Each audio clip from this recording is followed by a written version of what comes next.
Opa, tudo jóia? Sejam bem-vindos todo mundo que está vendo esse vídeo. Acredito que se você está vendo esse vídeo, provavelmente é porque você foi diagnosticado ou suspeita que você tenha extracístoles e de alguma forma isso vem te incomodando muito.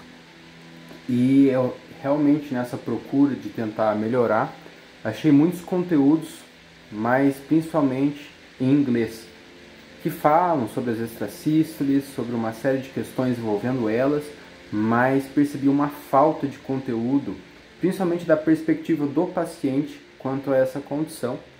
Então eu estou aqui fazendo meu vídeo porque acredito que isso pode ser uma forma de tranquilizar algumas pessoas que nesse momento estejam sofrendo aí, ou estejam com alguma agonia, algum medo muito grande em relação a essa condição.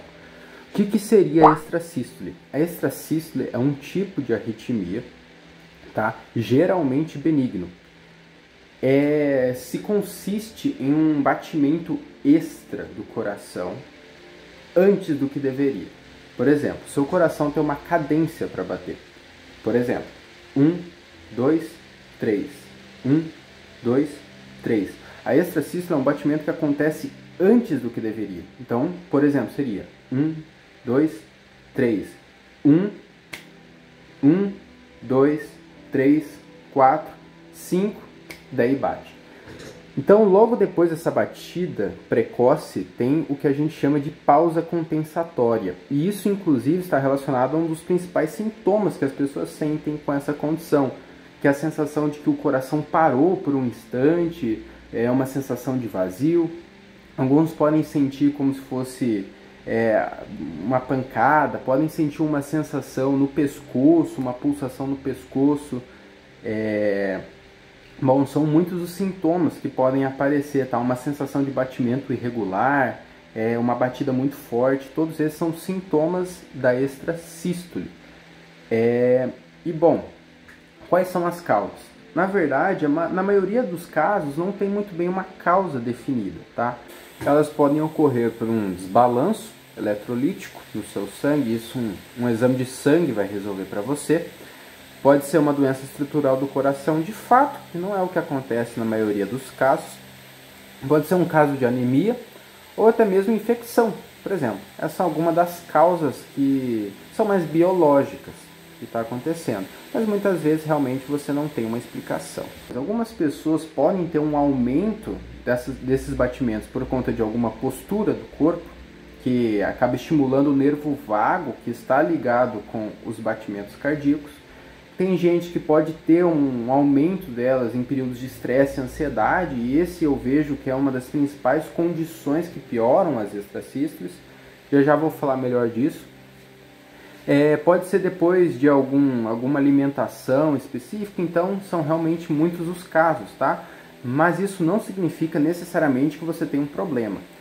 Esse vídeo é feito na perspectiva de um paciente, não de um médico, então não exclui a necessidade... Isso não exclui a necessidade de você fazer exames, tá? Se você fez exames e o seu médico falou que está tudo bem, você tem um coração estruturalmente normal e ele não se preocupou muito com a sua condição, é porque provavelmente essas extrasístoles são benignas mesmo.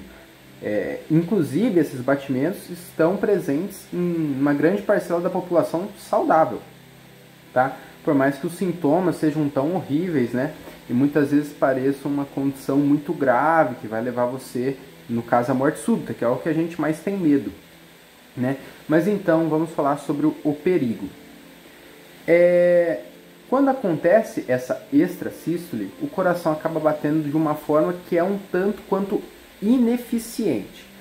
Só que na maioria dos casos, a extrasístole ela não é perigosa o suficiente para o seu corpo. Ela é muito mais um sinal de que pode ter algo errado no coração do que é em si um problema. É comparável à tosse, por exemplo. Você não vai morrer de tosse, a não ser que você fique tossindo 24 horas por dia sem ter tempo para respirar, entende? Mas, porém, a tosse pode ser um indicativo de que tem uma doença mais séria, como seria uma tuberculose, e daí sim você teria algum perigo. Então, se você fez os exames, você tem extracístoles, mas não tem problema estrutural, então, em tese, inclusive se o doutor falou isso, não teria perigo, tá bom? Inclusive, as extrasístoles, principalmente quando são isoladas, assim, acontecem um batimento, de vez em quando tendem a não ser perigosos, tá? O problema é quando se tem uma sequência de extrasístoles que se sustenta por um período longo de tempo, tá? É o caso das taquicardias, né? O coração ele vai bater muito rápido, são várias extrasístoles em sequência e por um tempo mais longo. Isso pode sobrecarregar o coração, pode desgastar ele e daí sim pode gerar danos. Daí sim resistiria o perigo. Tem uma relação que a gente pode fazer para entender melhor isso. A extrasístole seria como se, naquele momento, alguém pegasse e botasse a mão no seu pescoço. Você não vai morrer se alguém segurar teu pescoço por 5 segundos. Vai ser desconfortável? Óbvio. Mas você não vai morrer disso. Só que o problema é quando você fica com alguém apertando seu pescoço por 1 hora. Às vezes, vai depender do tipo de arritmia, né? Para falar qual tempo que seria perigoso, assim. Mas se ficar muito tempo, daí sim pode ser um perigo. Mas se você costuma perceber uma batida errada, umas 3, 4 em sequência, e depois para por si só, ou seja, não sustentada, isso muito provavelmente não vai trazer nunca nenhum risco aumentado de morte súbita para você, tá? Outra pergunta que algumas pessoas podem fazer: a idade importa? Galera, eu comecei a ter, hoje eu tenho 19 anos, eu comecei a ter logo depois do meu aniversário de 18 anos, tá? Eu também não tenho problema estrutural no coração, pratico atividade física, porém sou muito ansioso, tá? E eu apresentei essas extrasístoles. Então, a idade eu diria que não importa, por mais que em alguns casos, com o avanço da idade, pode-se aumentar a frequência dessas extrasístoles, né? Outra pergunta que a gente poderia fazer é a ligação com a ansiedade. Muitas vezes as extrasístoles, elas são inflamadas pela ação da adrenalina, ou seja, ela tem uma resposta adrenérgica. Portanto, se você fica ansioso, uma série de hormônios como a adrenalina e o cortisol começam a agir em você e podem levar ao aumento da densidade dessas extrasístoles. Ou seja, você num dia normal, tranquilinho, pode ser que sente 1, 2, um dia que você está mais ansioso, você pode sentir 10, 15, 20 vezes isso. Pode ser. Cada pessoa tem uma densidade, tá?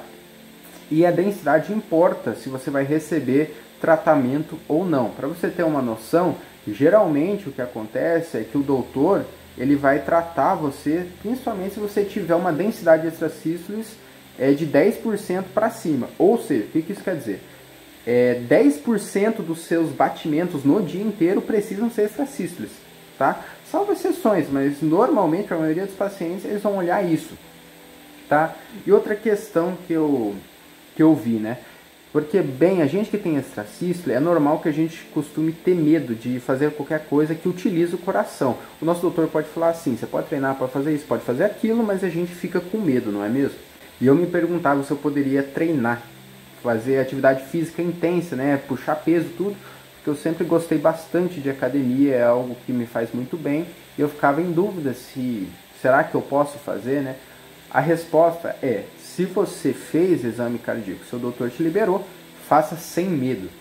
Eu faço atividade física e uma hora ou outra eu sinto as extras enquanto estou treinando. Só que nunca passei mal, nunca desmaiei, nunca nada.